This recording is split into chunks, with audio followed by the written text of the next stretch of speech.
1 Kings 17:13.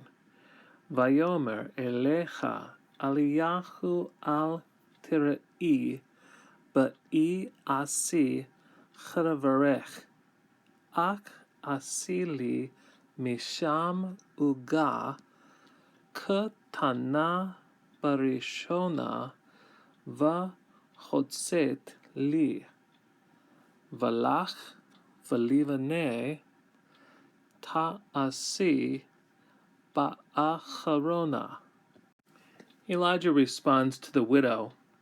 We have, and Elijah said to her, "Do not be afraid.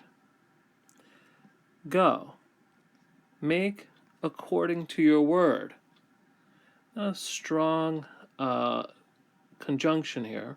But make for me from there a loaf, a small one, a small loaf first, and bring it out to me.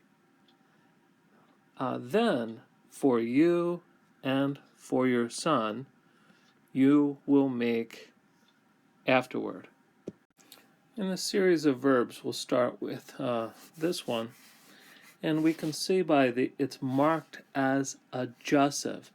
So this is a kal from to fear, and this is a jussive form with a negative, and it's 2fs. Do not be afraid. And we have the same word used twice, but in different forms. Now both of these are in the kal, and they're both from ayin, sin, he. And asa is lamed he, that is the third root letter, is he, and in both cases this weak letter does not appear. Now in this first case then, asi, this is an imperative, and it's feminine singular. And he tells the woman, very ironically, go, do, according to your word.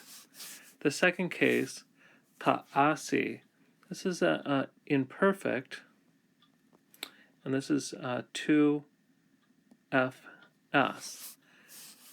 and you will make it afterward.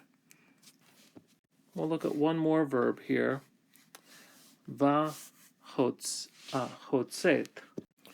And vahotzet is the hifil, and this is from yod tzare aleph.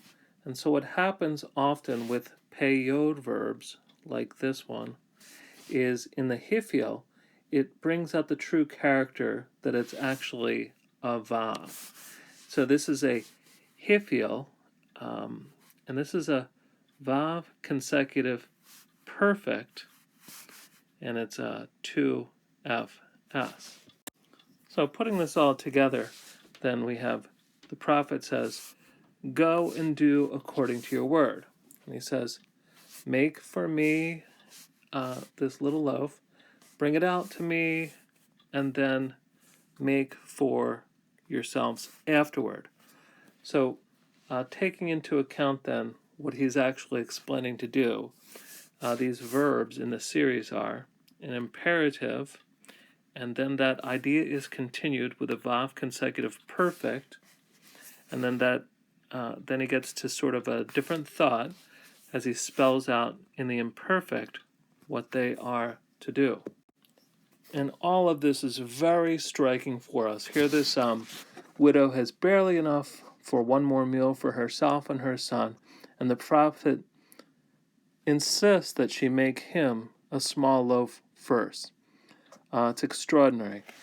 It does remind us just a little bit of the very striking conversation also with a Syrophoenician woman that our Lord has in the New Testament.